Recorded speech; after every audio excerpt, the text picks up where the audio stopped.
warahmatullahi wabarakatuh. Salam kemanusiaan. Perkenalkan, nama saya Dini Maulidia Putri Lubis, kelas dari PGMI 2 Stambu 2023, semester 3, Universitas Islam Negeri Sumatera Utara, Fakultas Ilmu Tarbiyah dan Keguruan. Sebelumnya, izinkan saya mengajak kita semua untuk mendiskusikan kepalang merahan tentang pertolongan pertama.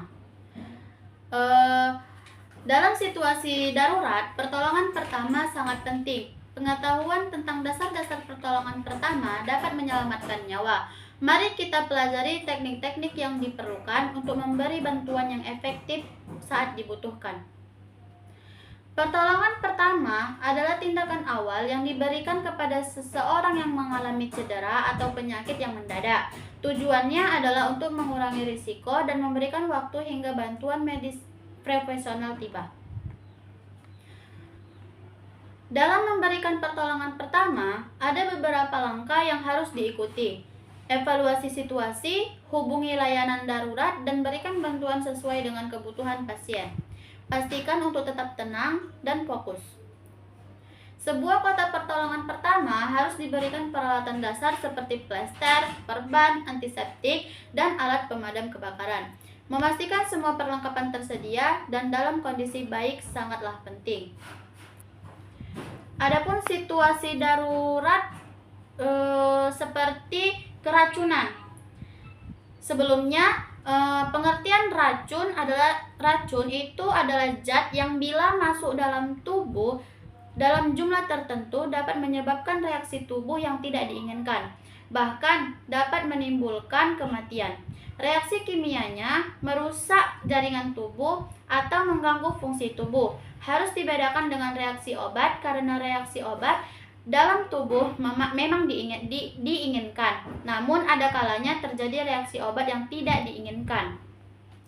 Beberapa zat yang berupa racun yaitu insektisida, sianida atau pada singkong beracun, racun binatang seperti ular, kalajengking, dan lain-lain. Keracunan pada manusia dapat terjadi karena faktor-faktor berikut. Pertama itu sengaja atau bunuh diri. Kedua, tidak sengaja seperti makan minuman atau udara yang beracun. Dan ketiga, penyalahgunaan obat. Bagaimana cara racun masuk ke dalam tubuh kita? Berdasarkan jalur masuknya racun, keadaan tubuh manusia dibagi menjadi 4. Yang pertama itu keracunan melalui mulut atau alat pernapasan. Gejalanya itu biasanya mual muntah, nyeri perut, diare, napas berbau, suara parau, luka bakar pada daerah mulut, adanya sisa racun di daerah mulut, atau mulutnya berbusa. Cara penanganan itu gimana? Caranya itu pertama, beri minum anti racun atau seperti susu, putih telur, air kelapa, dan air mineral. Usahakan si penderita itu muntah, mengeluarkan semua yang masuk dalam tubuhnya tadi.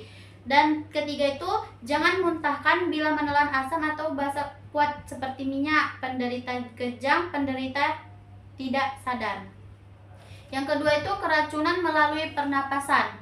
Gejalanya yaitu sesak napas, kulit kebiruan, napas berbau, batuk, dan suara purau. Cara penanganannya itu beri oksigen bila ada, rujuk ke fasilitas kesehatan segera atau bawa ke rumah sakit. Yang ketiga, keracunan melalui kontak atau penyerapan kulit. Gejalanya biasanya kulit daerah kontak itu berwarna kemerahan, nyeri, melepuh, dan meluas. Cara penanganannya, buka baju penderita, bila racun berupa serbuk, sikat sampai bersih. Siram bagian yang terkena racun dengan air minimal 20 menit. Dan jangan siram kulit dengan air yang terkena soda api. Yang keempat itu keracunan melalui suntik atau gigitan. Gejalanya biasanya luka di daerah suntikan, menyeri pada daerah gigitan, kemerahan, dan perubahan warna kulit. Cara penanganannya itu langsung rujukan ke rumah sakit. Waspadai keracunan, gejala dan tanda umumnya. Yang pertama itu penurunan kesadaran, gangguan status mental atau gelisah ketakutan.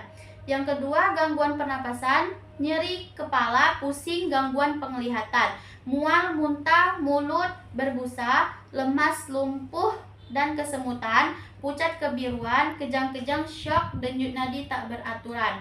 Baik, kurang lebihnya saya mohon maaf. Sampai di sini saja diskusi kita tentang pertolongan pertama dengan pernapasan ya, keracunan.